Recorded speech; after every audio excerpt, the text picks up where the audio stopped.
This is RG Reviews, and today, for you guys, I've got Minifigure Monday, number 14. The subject today is, obviously, General Grievous. So, I got a lot of facts to go through, so let's go through. So, here's the character, General Grievous himself. This is the 2014 edition, as you can tell, and he is amazing. This is like the best Grievous figure they've made out of the three variations they have. So, yeah.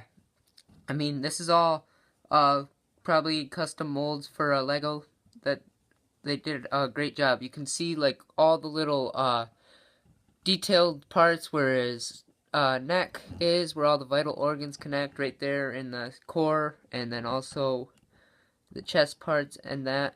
And then the arms are like droid arms again, but yeah, they're great. Torso is different. It's perfect for the arms.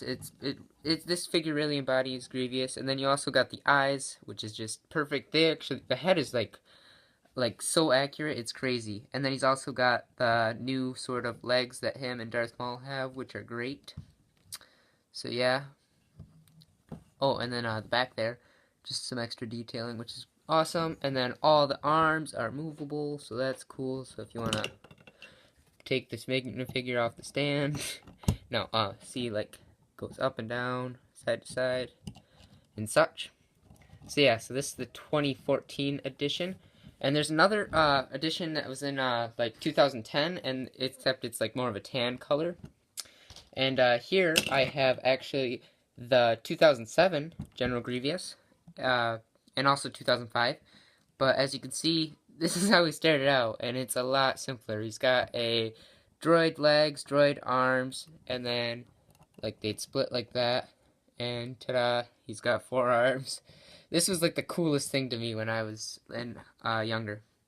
But you can also see the little feature starting there, and then the back, he's got a little part. Mine actually is neck's breaking. But yeah, the head is actually pretty cool.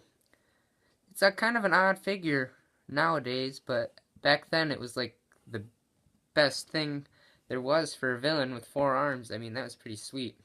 So yeah.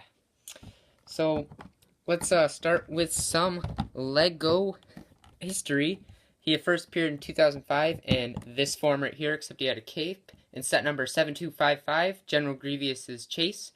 And that was the first one, where he has his cape, and there's also Obi-Wan in the Boga. It's the first set. They just made another one.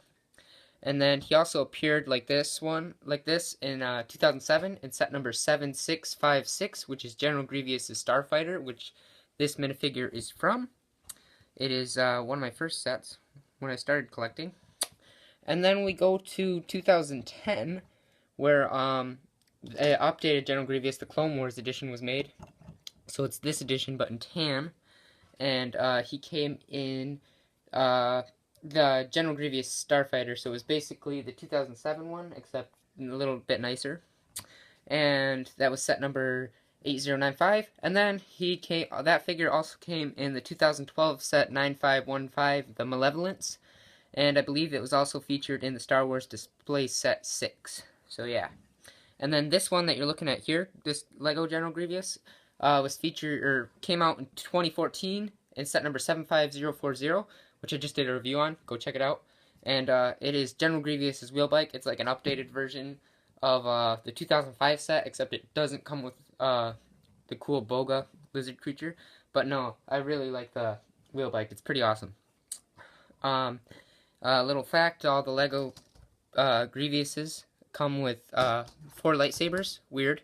And 2 green, 2 blue, as you can see. And for Lego games wise, he was in Lego Star Wars the video game, Lego Star Wars the complete saga, and Lego Star Wars 3 the Clone Wars. Lego video wise, he was in Revenge of the Brick, that little brick film that came out in 2005. It was like one of the first brick animations I've seen. It was like actual like CGI sort of stuff. And then also he was in the Quest for R2-D2, the Padawan Menace, and the Yoda Chronicles. So he's an eventful character in the Clone Wars. So he appears only in like the films. He only appears in Episode 3, but he's super prominent during the Clone Wars. He's a key figure, pawn, it could almost be said. So yeah. he was born as, his name was Quayam Jai Shilal, I believe. I don't know if that's the right way to pronounce it, but he was a Kaleeshian. A Kaleesh warrior. He was like a really high on, like a very skilled warrior for the Kaleesh. Kaleesh. That's how I pronounce it.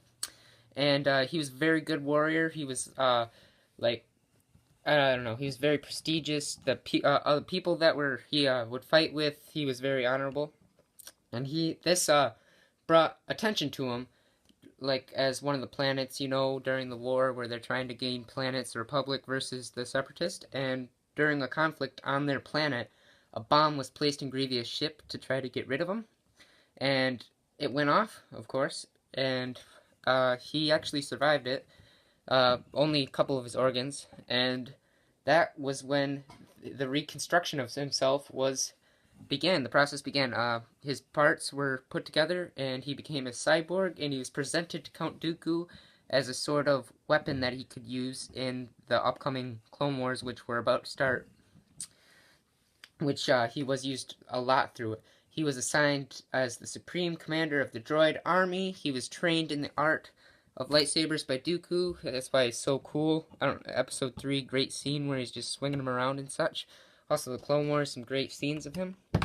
So, he was trained by Dooku, and he became so skilled that he was able to kill many talented Jedi Knights and Masters throughout the Clone Wars, and he actually collected their lightsabers as it was like a sort of game to him to collect lightsabers. So he was also part of taking Chancellor Palpatine hostage during the Clone Wars, and that's where it starts out in Episode 3 when Palpatine's hostage on the Invisible Hand, his flagship. And he also during the Clone Wars he commanded the Malevolence and worked with Asajj Ventress, and like I said, killed many Jedi. So that's pretty cool. And he finally came to his end at the Battle of Utapau, and when he died to Obi-Wan Kenobi, who shot him with a blaster. After an intense duel, of course. I mean, you can't have an intense duel and then just end it. You can't just get shot without an intense duel. Yeah. And most Jedi saw him as a coward, but he was a very prominent warrior, like a very prestigious warrior. Gosh, that's the word I was looking for. So many people feared him throughout the galaxy. He was quite the fighter and an interesting character. I don't know. He's one of my favorite bad guys just because he's so unique. I mean, if you look at him, it's crazy. Anyways, this has been Minifigure Monday number 14. Thank you for watching. This is RG Reviews. Have an awesome day.